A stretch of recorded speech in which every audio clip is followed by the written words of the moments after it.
Once you have deployed Manage My Resources, navigate to the app by clicking on Go to Resources. Then scroll down on the left-hand side and select All Resources.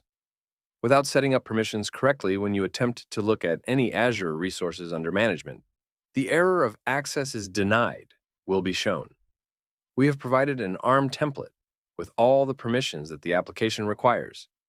If you click on the application overview, top right-hand side, then scroll down and click the Permissions link, which will open the template in a new Azure tab. If you click on Edit Template, it will show the configuration to create a new role named Manage My Resources Operator and the minimum permissions that are required for the application. Note, we follow Microsoft's best practice of least privileged access for giving permissions to the managed identity installed. Next, go to the application overview. Click on the Managed Resource group. Once it has loaded, select the Managed Identity, then the Azure Role Assignments. Add a new Azure Role Assignment. In the Scope dropdown, select Subscription. Then select which subscription you have installed the application. In the Role dropdown, search for Manage My Resource Operator, then save.